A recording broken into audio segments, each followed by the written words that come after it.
प्रधानमंत्री नरेंद्र मोदी के कैबिनेट में फेरबदल होने वाला है। बीजेपी ने हमेशा एक पारंपरिक तरीके से काम नहीं किया। ये तो लगभग तय है कि विस्तार तो मंत्रिमंडल में होना है, और विस्तार अगर होना है तो कितना विस्तार होना है। अरुण गोविल एक बहुत बड़ा रोल प्ले करेंगे मेंटल इमोशनल कोलेटरल डैमेज रोकने का। मनोहर लाल खट्टर के बारे में चर्चा है कि उनका तो मतलब पत्ता साफ ही हो जाएगा बिल्कुल। अगर एनडीए को हिमाचल में अगर इलेक्शन जीतना है और बाहुबली तरीके से जीतना है तो अनुराग ठाकुर को उनको सीएम चेहरा बनाना पड़ेगा। अतीत में जो हुआ उसे भूल जाइए और भविष्य में जो होना है उस पर ध्यान दीजिए। ये शब्द है प्रधानमंत्री नरेंद्र मोदी के हाल ही में जो कैबिनेट की बैठक हुई, उसके बाद प्रधानमंत्री नरेंद्र मोदी की राष्ट्रपति महोदय से मुलाकात, गृह मंत्री अमित शाह की राष्ट्रपति महोदय से मुलाकात, ये सारी जो फिलहाल टाइमलाइन चल रही है, जो पॉइंट्स फिलहाल निकलकर सामने आ रहे हैं, वो बताते हैं कि कहीं ना कहीं प्रधानमंत्री नरेंद्र मोदी के कैबिनेट में फेरबदल होने वाला है और कम से कम 13 मंत्रियों के नाम ऐसे हैं जिनका पत्ता कट सकता है या फिर इनमें से कुछ के मंत्रालय बदले जा सकते हैं। इसमें अगर बात करें तो एजुकेशन मिनिस्ट्री और फाइनेंस मिनिस्ट्री पर सबसे ज्यादा जोर है। या तो इनके मंत्री मतलब निर्मला सीतारमण या फिर धर्मेंद्र प्रधान को या तो हटाया जा सकता है और या फिर कोई और मंत्रालय दिया जा सकता है। क्या कुछ चर्चा है, क्यों चर्चा है, कितने मंत्री प्रधानमंत्री नरेंद्र मोदी के मंत्रिमंडल में हो सकते हैं, इन सारे विषयों पर चर्चा करेंगे। कौन कौन से वो नाम हैं, वो 13 नाम, मतलब 6 का तो कार्यकाल राज्यसभा का खत्म हो रहा है, उसके बाद आगे जो 6 नाम बचते हैं जरूरी नाम, वो कौन कौन से हैं, एक एक पहलू पर आज चर्चा करेंगे। नमस्कार, मैं हूं आपके साथ अभिषेक पुंडीर और मेरे साथ मौजूद हैं हरिशरण देवगन जी, एक सोशल एक्टिविस्ट हैं और किसान नेता के तौर पर पहचान रखते हैं। सर, बहुत स्वागत है आपका। प्रधानमंत्री नरेंद्र मोदी की और गृह मंत्री अमित शाह की जो मुलाकात राष्ट्रपति महोदया से हुई, उसके बाद ये तो लगभग तय है कि विस्तार तो मंत्रिमंडल में होना है, लेकिन क्या आपको लगता है कि फेरबदल भी होना है, और विस्तार अगर होना है तो कितना विस्तार होना है? विस्तार रूप में पहली बात तो हम इसको पहले आंकड़ों को समझते हैं, बिकॉज फेरबदल तो बहुत बात की बात है। पहले हम आंकड़ों को समझते हैं। टोटल हमारे पास जो पोर्टफोलियोज, जो मंत्रिमंडल की जो गिनती होती है वो 543 की है, इसमें से ऑलमोस्ट 15% का पोर्टफोलियो बांटा जाता है। जो हम 543 सांसदों में 543 सांसदों में से 15% मतलब 81 सांसद जो है वो एज ए पोर्टफोलियो ज्वाइन करते हैं कि कोई ना कोई मंत्रालय उनको अलॉट होता है जहाँ पे वो अपनी परफॉर्मेंस को दिखाते हैं। लेकिन 81 के क्या अगर हम 81 की बात करें तो 81 से भी अभी भी 10 पोर्टफोलियो ऐसे हैं जो अभी भी खाली हैं, जो अभी भी मतलब 71 मंत्री हैं। अभी 71 मंत्री हैं एग्जिस्टिंग, 71 पोर्टफोलियोज हैं, 71 यूनियन मिनिस्टर्स हैं, 10 यूनियन मिनिस्टर्स अभी भी विदाउट पोर्टफोलियो हैं। मतलब वो जगह आज भी भरी जा सकती है। जो 10 खाली पोर्टफोलियोज हैं, पहले हम उसको भरने की बात करते हैं, बिकॉज बहुत सारा समीकरण बदला है, बहुत सारी चीजें नहीं आई हैं, बहुत सारे, और बिकॉज बीजेपी ने हमेशा एक पारंपरिक तरीके से काम नहीं किया। बीजेपी ने हमेशा एक ऑडिटिंग तरीके से काम किया। जब जिस मंत्रालय के ऑडिटिंग रिजल्ट्स इतने अच्छे नहीं हुए, वहां पे फेरबदल या परफॉर्मेंस इंप्रूवमेंट प्रोग्राम की बात करी है। एक पीआईपी उन्होंने इन्फ्यूज किया है हर मंत्रालय में, जिस मंत्रालय में audit report up to mark नहीं आती है। तो जो ये परफॉर्मेंस इंप्रूवमेंट प्रोग्राम उसी पोर्टफोलियो पे लागू होगा जिसमें गुंजाइश होगी। जिसमें गुंजाइश ही नहीं होगी, जैसे हम एजुकेशन मिनिस्ट्री की बात करते हैं तो वहाँ गुंजाइश नहीं है, वहाँ पे उनका उतरना नहीं, मतलब उनको हटाया तो नहीं जा सकता। अगर हटाया जाना होता तो इस बार उनकी जन्मदिन पे प्रधानमंत्री ने उनको बकायदा उनको बधाई दी है। तो मतलब नाराजगी जो है वो मंत्रालय के साथ साथ में पॉलिटिकल नाराजगी नहीं है, परफॉर्मेंस की नाराजगी हो सकती है। तो हो सकता है उनको फेरबदल करके उनको किसी और मंत्रालय पे डाला जा सकता हो। और इस पोस्ट पे जो एजुकेशन मिनिस्ट्री का जो भार है वो आई थिंक मेरे ख्याल से शायद सीतारमण, जो बहुत ही क्वालिफाइड रही हैं, बहुत इंटेलेक्चुअल बैकग्राउंड से आती हैं, इंटेलेक्चुअल पाथवे रहा है उनका, बहुत ट्रैक रिकॉर्ड, बहुत इंटेलेक्चुअल रहा है, कैलकुलेटिव रहा है, ऊपर से वित्त मंत्रालय उन्होंने बहुत समय तक संभाला। तो कोई इसमें आश्चर्य नहीं होगा कि अगर निर्मला सीतारमण मैडम को अगर एजुकेशन मंत्रालय मिलता है तो। फिर अगर निर्मला सीतारमण हटा के ट्रांसफर इधर की जाती है, फिर वित्त मंत्रालय कौन संभालेगा? अगर हम वित्त मंत्रालय को बहुत ध्यान से समझते हैं तो आरबीआई गवर्नर हैं, जो आरबीआई गवर्नर बहुत पुराने टाइम से पीएम ऑफिस के साथ बहुत क्लोजली शोल्डर टू शोल्डर काम कर रहे हैं, शक्तिकांत दास आरबीआई गवर्नर है। पहली बात तो बहुत लंबा कार्यकाल उन्होंने आरबीआई गवर्नर के तहत काम किया है शक्तिकांत दास ने। फिर पीएमओ की बहुत मेजर रिस्पॉन्सिबिलिटी संभाली है। तो कवायद ये भी है जो मैथ्स को समझते हैं, फिगर्स को समझते हैं, सिर्फ मंत्री बनने के लिए मंत्री नहीं बन रहे। तो अगर एक आरबीआई गवर्नर जो फाइनेंस को समझता है, लेन देन को समझता है, जो मनी लैंग्वेज को समझता है, जीडीपी ग्रोथ को समझता है, फिगर्स को समझता है, आंकड़ों को समझता है, इंटरनेशनल ट्रेड सिस्टम को समझता है, फॉरेक्स को समझता है, फॉरेक्स ट्रेडिंग को समझता है, फॉरेन डायरेक्ट इन्वेस्टमेंट को समझता है, और आरबीआई गवर्नर से अच्छा समझने वाला कोई नहीं है इन सब सब्जेक्ट्स पे। तो मुझे ऐसा लगता है कि रविकांत दास को, या जो आरबीआई गवर्नर रविकांत दास जो पीएमओ के साथ में बहुत शोल्डर टू शोल्डर काम करते हैं, प्रधान सचिव है प्रधानमंत्री मोदी के, प्रधान सचिव है वो, तो आई थिंक वो डिजर्व भी करते हैं। अगर उनको वित्त मंत्रालय मिलता है तो आई थिंक वित्त मंत्रालय जो थोड़ा सा डिसीजन टेकिंग में स्लो मोड में रहता है, शायद फास्ट डिसीजन टेकर हो जाए, फास्ट एग्जीक्यूशन हो, बेटर प्लान्स लेकर आए, बहुत स्मार्ट प्लान्स, स्मार्ट स्कीम्स लेकर आए, स्मार्ट इनकम टैक्स की विंडोज खोलें, जीडीपी उठाने के लिए जो एक लोकल समाज को जो एक पुश चाहिए, जो एक अपग्रेड चाहिए, वो I think Ravikant Das better दे सकते हैं निर्मला सीतारमण से। निर्मला सीतारमण का जो वित्त मंत्रालय का तजुर्बा है वो आई थिंक वो बेटर परफॉर्मेंस होगी अगर वो एजुकेशन मिनिस्ट्री संभालते हैं या शिक्षा मंत्रालय संभालते हैं। अच्छा, ये जो टूट फूट चल रही है फिलहाल, दल बदल चल रहा है, इधर उधर के जो नेता आ रहे हैं, उन्हें भी कुछ इनाम मिल सकता है जैसे शिवसेना के नेता आ रहे हैं? हाँ, उसमें एक नाम बहुत तरीके से सामने आया है, शिंदे साहब के बेटे जो हैं श्रीकांत शिंदे, उनका नाम बहुत तेजी से उछला है, बिकॉज 6 सांसद शिवसेना में आए हैं। तो ये बिल्कुल उस तरीके से देखे जाता है, रिवॉर्ड जैसा देखा जा सकता है इसको, कि श्रीकांत शिंदे इतने प्रभावी नहीं है, इतने तजुर्बेकार नहीं है, क्योंकि वो एकनाथ शिंदे की बैकग्राउंड से आते हैं, और एकनाथ शिंदे राजनीति के बहुत पुराने घिसे हुए खिलाड़ी हैं। तो और कुछ नहीं तो कम से कम शायद हो सकता है कि अगर 50% गुण भी अगर उनके पास एकनाथ शिंदे के अगर वो कैरी करके लेकर आते हैं और सेंटर में आते हैं और कोई मंत्रालय संभालते हैं, तो Shrikant Shinde can be an asset. But yes, it is, ये तो जब वर्तेगा तब पता चलेगा कि जब वो सीट पे बैठेंगे कि परफॉर्मेंस कैसी, वो लायबिलिटी है बन के आते हैं एनडीए के लिए, या वो एसेट बन के आते हैं। हरदीप सिंह पुरी का भी नाम बड़ा उछल रहा है। हरदीप पुरी सर का भी, हरदीप पुरी जो पेट्रोलियम मिनिस्टर हैं, उनका भी नाम इसलिए भी उछल रहा है बिकॉज एप्स्टीन फाइल में उनका नाम बहुत जोर शोर से आया। हालांकि उन्होंने एप्स्टीन फाइल में अपनी जो रेसिप्रोकल था, जो आंसरेबिलिटी थी, वो उन्होंने दी है, उन्होंने अपनी दलील दी है, और उसमें उन्होंने कहा है कि मैं एप्स्टीन से मिला था कई बार, मतलब, लेकिन हर बार मैं ऑफिशियली मिला, बिकॉज वो एक मेजर एम्बेसडर रहे हैं अमेरिका में, न्यूयॉर्क में राजदूत रहे हैं न्यूयॉर्क में। तो ऑब्वियसली न्यूयॉर्क की राजदूत की गद्दी पे बैठने का मतलब तो यही है कि आपको एप्स्टीन जैसे लोगों से इंटरेक्शन तो होता है। और ईमेल भी, उनका एक ईमेल जो पाया गया, उसमें भी उन्होंने शायद यही लिखा है, और उन्होंने ये डिक्लेयर किया कि he did not like the behaviour of Epstein. उसका थॉट प्रोसेस, उसकी आइडियोलॉजी, उसके एथिक्स नहीं समझ में आए हरदीप पुरी सर को, और हो सकता है इस वजह से आई थिंक उनको बदनाम किया गया हो या उनका नाम डाला हो। लेकिन उन्होंने अपनी बात करी है, लेकिन क्योंकि ये वक्त की मांग भी है।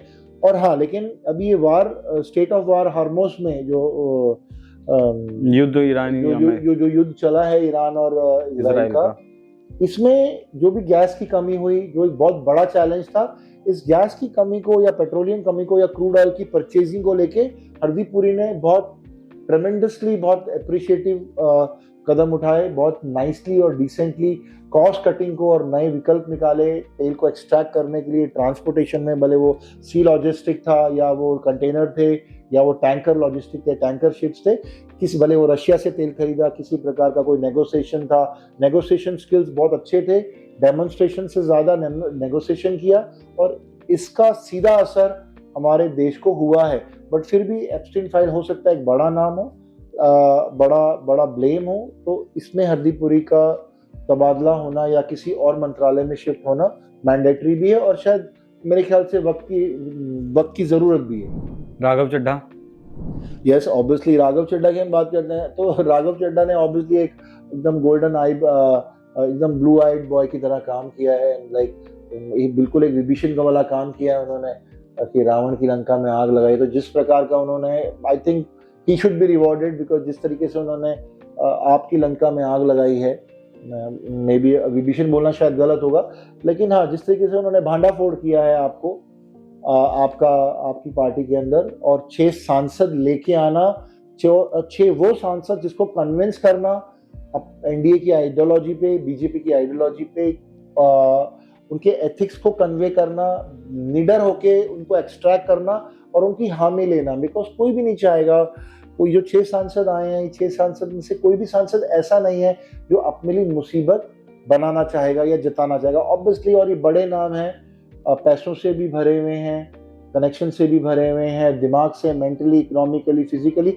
रजे हुए हैं। तो कोई गरीब नाम नहीं आया है, ये सारे वो नाम आए हैं जो कन्विंस्ड हैं कि आप गलत है और उनके एथिक्स और आइडियोलॉजी आगे भी गलत रहेंगे। तो हो सकता है कि इस आने वाले पंजाब इलेक्शंस में राघव चड्ढा को एक बहुत बड़ा स्टेटस या एक बहुत बड़ा स्ट्रेचर या बहुत बड़ा इंटरफेस की तरह उनको पेश किया जाए। बिकॉज वहां पे भी कांग्रेस की अपनी लड़ाई है, सीएम पद के लिए, सीएम चेहरे की अपनी लड़ाई है।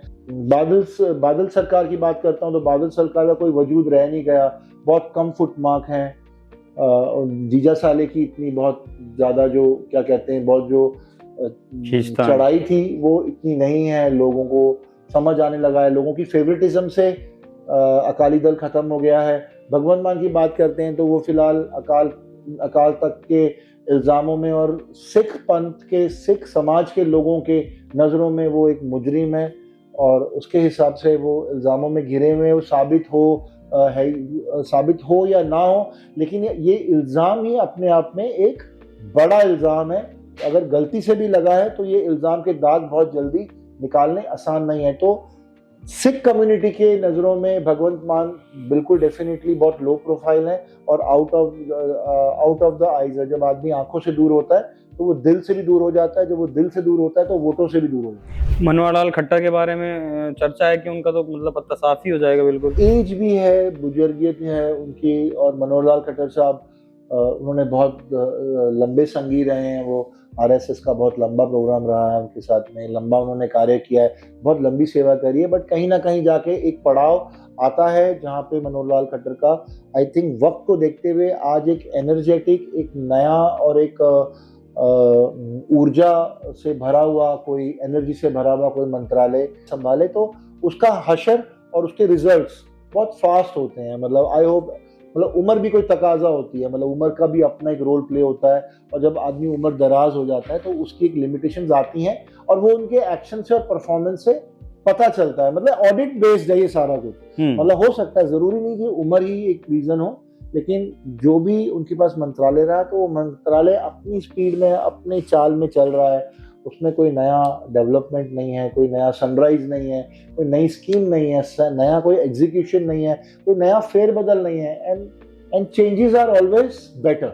मतलब ये कहा जाता है राजनीति में, लाइफ में भी कहा जाता है कि बदलाव जीवन का मूल मंत्र है और बदलाव होना जरूरी भी है। बिल्कुल।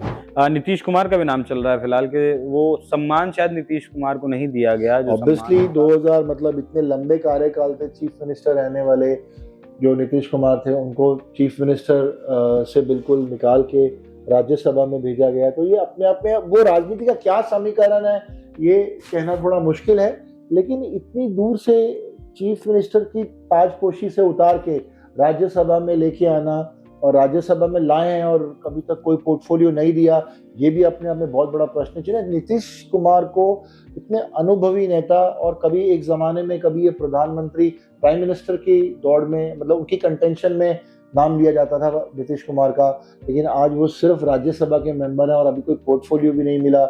और बिहार में चीफ मिनिस्टर एक सम्राट चौधरी एक बड़ा यंग सा चेहरा रखा जो उस स्पीड में काम नहीं कर पाया या उस स्पीड में परफॉर्मेंस नहीं कर पाए जिस स्पीड में नीतीश कुमार की एग्जीक्यूशन हुआ करती थी। तो आई थिंक या शायद समय कम हुआ है ये बोलने के लिए, हो सकता है आगे सम्राट चौधरी काम करें, बट फिलहाल सम्राट चौधरी का जो स्कोर कार्ड है वो बहुत सुंदर और बहुत परिपक्व नहीं है। नीतीश कुमार के साथ में गलत तो जरूर हुआ है, इंसाफ देने के लिए शायद कंपनसेट करें, और अगर कंपनसेट करना ही होगा तो कोई इंपॉर्टेंट मंत्रालय उनको मिलना जरूरी है, अगर नहीं तो जख्म हमेशा के लिए हरे रह जाएंगे। मेरठ से सांसद अरुण गोविल, जिन्हें पर्दे पर राम के किरदार में भी अक्सर लोगों ने देखा है, उनका भी नाम फिलहाल चल रहा है कि उन्हें भी मंत्रिमंडल में जगह दी जा सकती है। यस, क्योंकि अरुण गोविल मोर देन मंत्रालय, एक्सीडेंटल मंत्रालय, वो एक राम मंत्री है।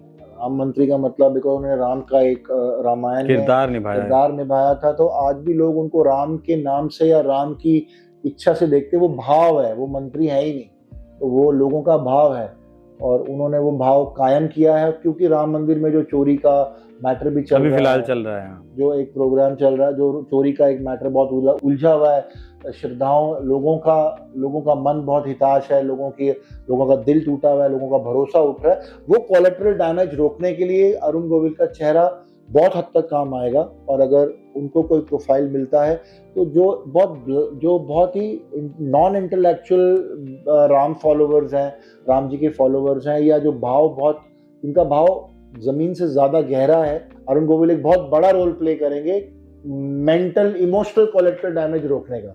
तो आई थिंक इसमें यूपी में आई थिंक उनको भी कोई ना कोई पोजीशन मिलनी चाहिए।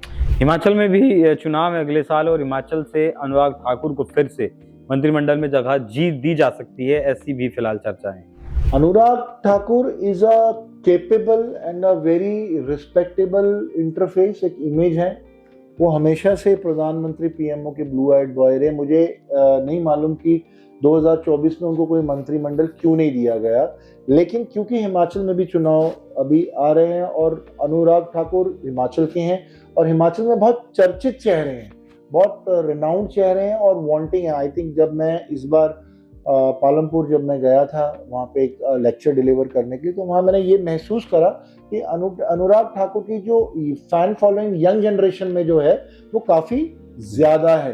तो इसमें अगर अनुराग ठाकुर को अगर सीएम चेहरा भी देखा जाए हिमाचल के लिए तो वो कोई बुरा नहीं होगा। मतलब आप मान के चल सकते हैं, अगर एनडीए को हिमाचल में अगर इलेक्शन जीतना है और बाहुबली तरीके से जीतना है तो अनुराग ठाकुर को उनको सीएम चेहरा बनाना पड़ेगा, और अगर वो जीतते हैं तो उनको सीएम बनाना उनकी फेवर में जाएगा। तो यस, अनुराग ठाकुर जो इतने साल sports minister, entertainment minister, IT minister, उन्होंने काफ़ी प्रोफाइल संभाला है।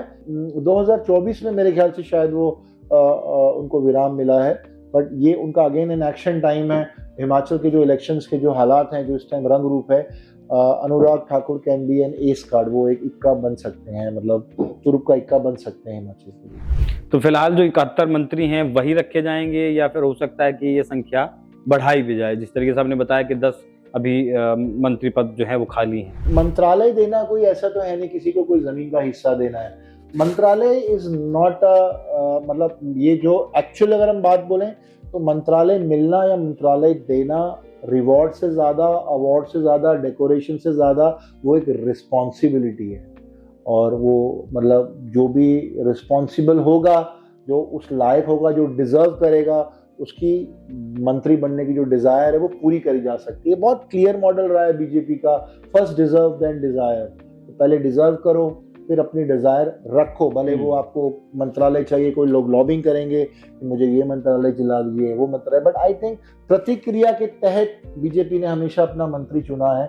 बहुत धन्यवाद सर। तो फिलहाल बहुत सारी आशंकाएं बनी हुई हैं, बहुत सारी आकांक्षाएं भी हैं, बहुत सारे सवाल भी हैं जिनके जवाब फिलहाल मिलने बाकी हैं।